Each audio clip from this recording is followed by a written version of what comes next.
Hello, I'm Linda Humphries, third generation psychic.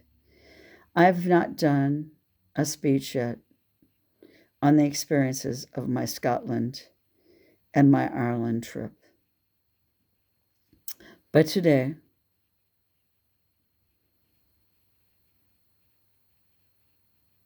April 2020, I decided to do that speech because people need to hear how much God was present for me that trip. And what a wonderful conversation I had with Jesus and John Paul II, and how the priest in the church in Belfast turned the tables on me, who always asked for help for other people. When we got to Inverness, we were given 4 hours of just doing whatever we wanted if we didn't go on the extra tour. So I went to St. Mary's Church. It's so beautiful. You'll see pictures. They'll run along with this video. The first thing I saw when I walked in the door was this photograph, along with other photographs of St. Teresa of the Little Flowers, who I use to help heal people and to help bring miracles to people that I counsel. I immediately had to take several so I could give them away, and I made a donation to the church as my thank you for them printing them off. I looked in the front of the church, and what did I see but a statue of Mother Mary, one of the statues that John Paul II loved the best. It was an amazing epiphany, and I lit up. All of a sudden, I hear from this picture, and this is the one I kept and put in my wallet with my passport. Did you see?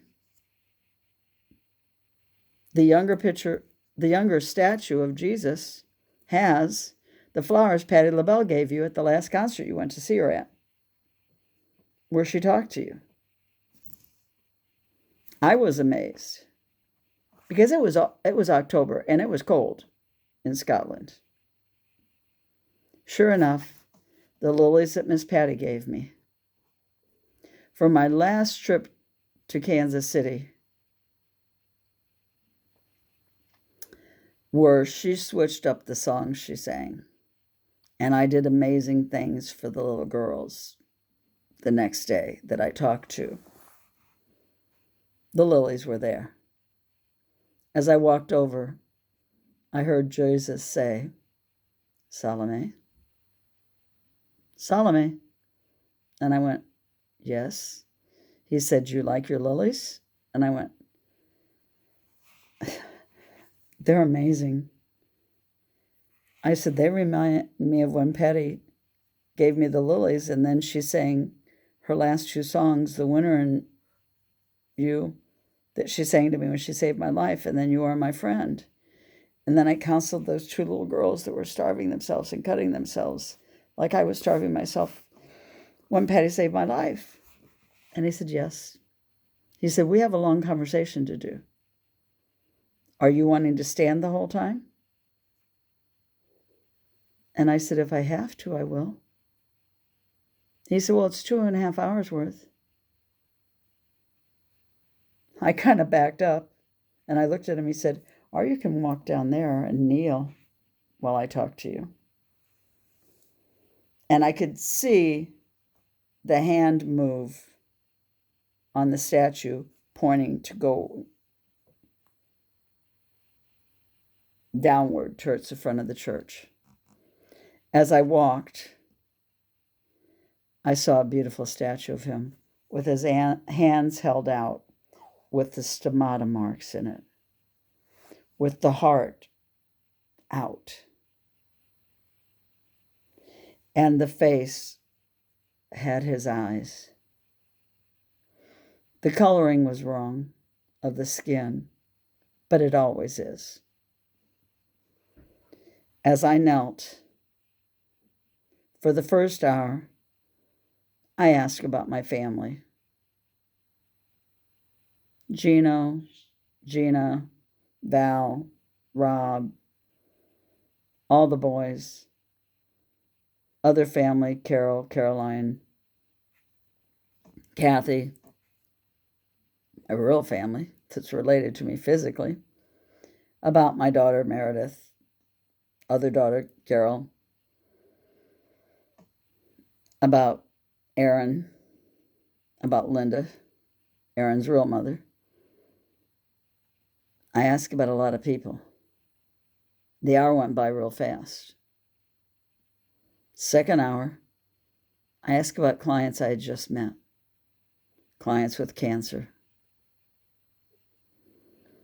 clients that I thought were going to pass that had cancer, but who I was hoping I had taken away the pain for when I touched them and when I did healings on them.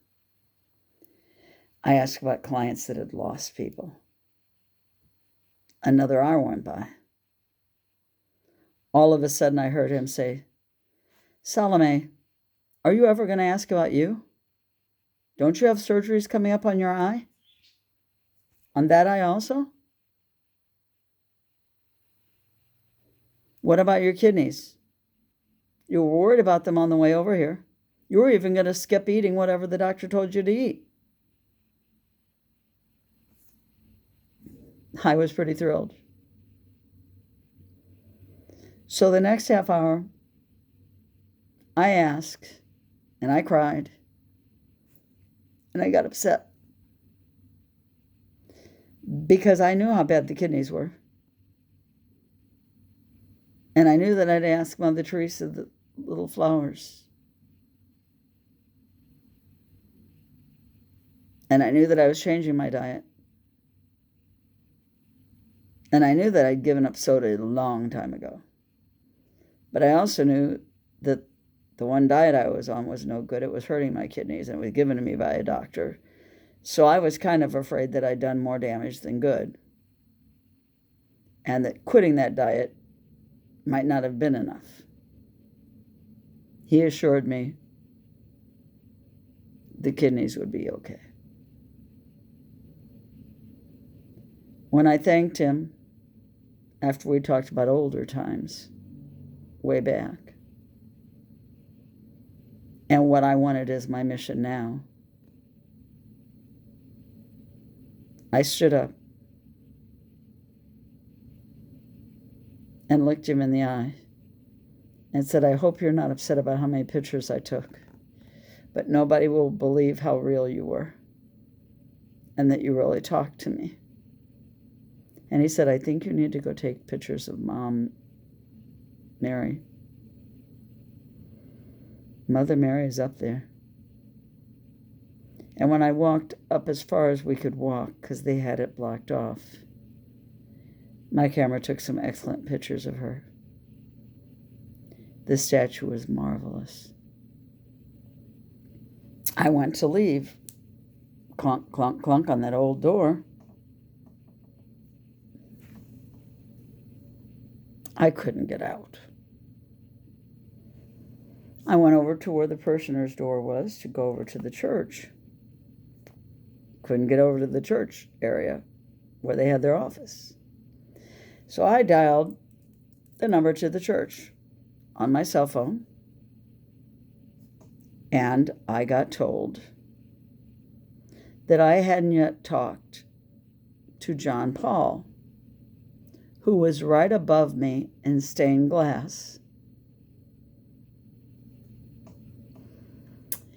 It does really scare me when religious people know stuff like I do when I do my psychic readings for God, for people. He said, "We put in new stained glass, and the Pope is right above you." He said, "But I will tell you how to jar the door so you can get out when you get out. And I'll make sure I put a wooden block in there so nobody else gets locked in. But I'm sure you had a good 2.5 hours in there." Well, it may be that he had cameras that let him see how I got in there. Or it may be he was just told things by Jesus.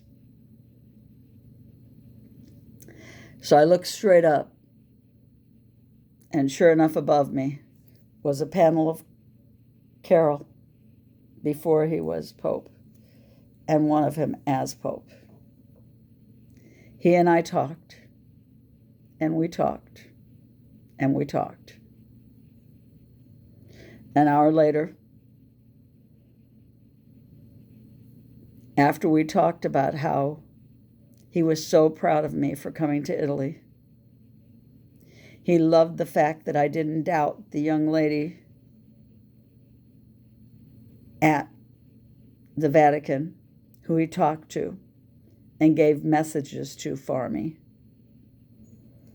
and that I believed her in every place he would be, and that he's glad I took pictures of where he stood, the door he came out of when he gave his homily, the window he preached from, and he's glad I stood and talked to him at his altar, where he's buried underneath. It was an extremely wonderful way to spend my afternoon.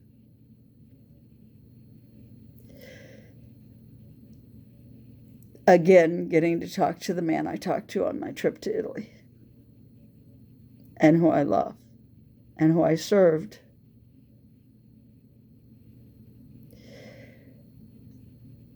As a papal umbrella, not so much usher, instead of papal usher when he was at the Trans World Dome in St. Louis, so I could take on his bronchitis so he'd be healed and live to see the millennium. And then, before that, in the 11th century, as one of his guards. And now, just to be able to talk to him in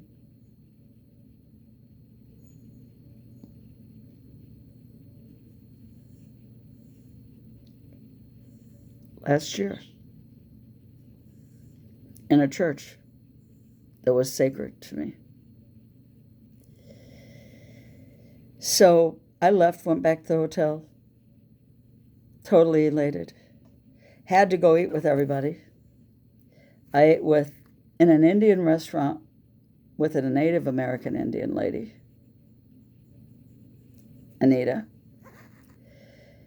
Ate with a lady who was from the Philippines who married an American soldier. Ate with a lady from Germany who married an American soldier. It was wonderful. We were truly the American dream. The next day, Anita and I decided when we got to Belfast, Ireland, we were going to find us an Irish Catholic church, which isn't always easy, but we found one. She bought gifts for her grandchildren, and I bought a cross that I still have, that I thought I was giving to a person that is our instructor at the Y. I had it blessed, and after I had it blessed,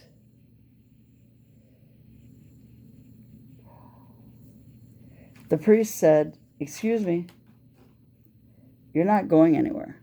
And he grabbed the cross I had on.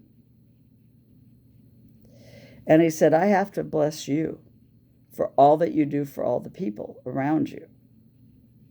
You need to sit down. Sit down." So I sat down on the stool next to him.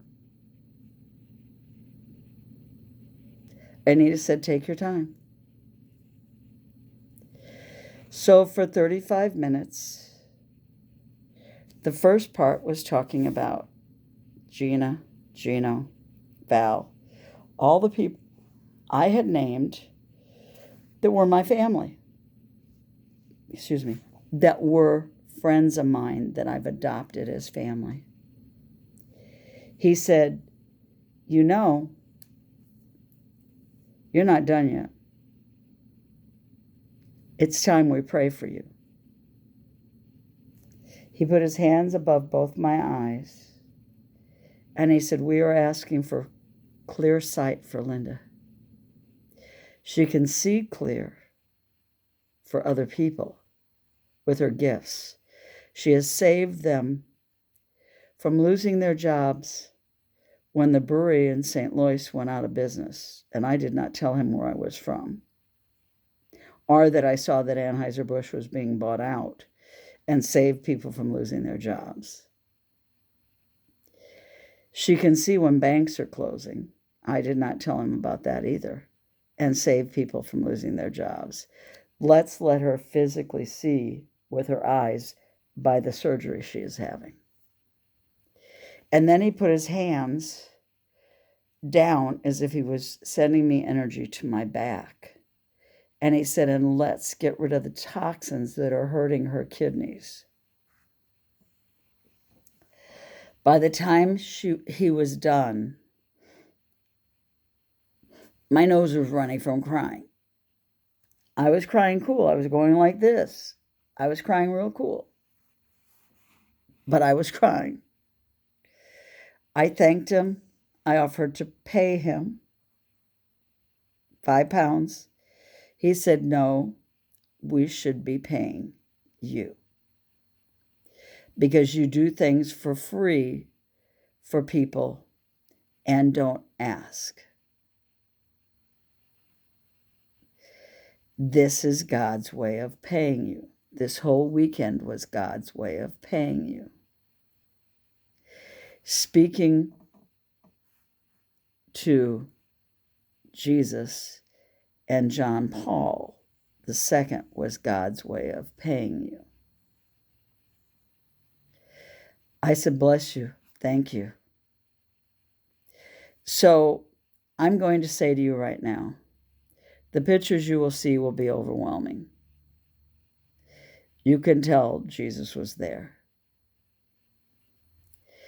But I have to share with you that moreover than just that, when something happened that made me a little stressed, I got Barbara Stanwyck to tell me I can handle anything that happened when I went to see her at the exhibit at the Titanic Museum. She came walking out of the poster of her and stood next to me. And she said, maybe you should nickname yourself Missy, because Missy, you handle a lot of stress for a lot of people. And it's time you know you can handle anything that goes on. And you can help people deal with anything that goes on. It's time you know it about yourself. So as I said, it was a marvelous week overseas. I got to meet a bus driver's young son that has terrible, terrible lung disease. I got to send him healing by touching him. The next night he wanted to go out with us and hang with us. It was wonderful.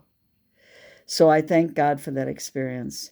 And I'm hoping that each of you who believe, I don't care what your belief is, what religion you are, that you get to talk to your spiritual guide. Even if your spiritual guide is an aunt or an uncle who was your guide to what you believe. I want you to experience what I experienced. Namaste. Blessings to you all.